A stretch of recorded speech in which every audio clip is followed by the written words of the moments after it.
دولہا اپنی دلہن کی تصویر اگر اپنے پیج پہ دیتا، اور ضرور دیتے ہوں گے، بے حیا لوگ دیتے ہوں گے، اور اگر یہ دیتے ہیں، اب بتائیے کہ حیا کس کا نام ہے، کہاں گئی؟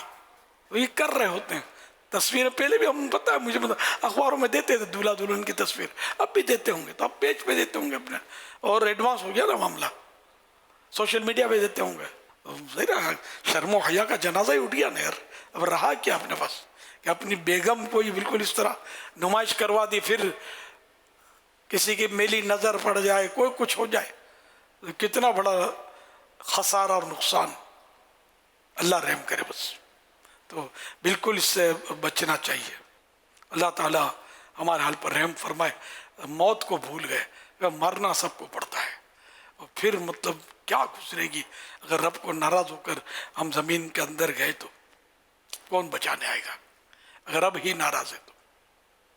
اللہ پاک رحمت کی نظر فرمائے، سچی توبہ نصیب فرمائے. اگر آپ نے اپنی بہو، بیٹی یا بیوی یا بہن وغیرہ کی تصویریں دی ہیں تو یہ کھانا بعد میں کھانا، مہربانی کر کے.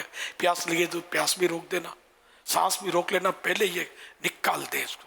توبہ کرنے یار، کیا تماشا ہے کہ اپنی گھر کی عورتوں کو آپ اس پہ دیتے ہیں سوشل میڈیا پہ.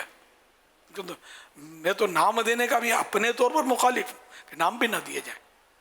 مجھے لوگ اپنی جوان بیٹیوں کے، جوان بہنوں کے نام دھڑلے سے بتاتے ہوتے ہیں. میں کیا کروں یار؟ تو یہ مجھے بتاتے ہیں، اس کا مطلب سب کو بتاتے ہوں. عادت ہوتی ہے، بہت سو کی عادت ہوتی ہے، بالکل بھرے مجمع میں. حالانکہ وہ ماحول کے ہوتے ہیں، داڑھی وغیرہ سب ہوتی ہے، لیکن بس ذہن نہیں ہوتا. تو اپنی بہو بیٹیوں کے نام لے رہے ہوتے ہیں. مجھے مزہ نہیں آتا. مطلب اپنا تو پرانا انداز، مطلب مزاج اس طرح کا عجیب و غریب ہے میرا انداز، کہ میں نے گھر میں ماحول اس طرح دیکھا ہے. میری بڑی بہن نے جب دیکھا ہے کہ پیٹ میں درد ہو تو بتائیں نہیں، خالی خالی پیٹ میں دکھے یا قبض ہو جائے تو نہ بتائیں، شرم آئے. میں یہ ماحول دیکھا ہے میرے گھر میں. اب ماحول کہاں کا کہاں نکل گیا. صلو علی الحبیب صلی اللہ علیہ وسلم.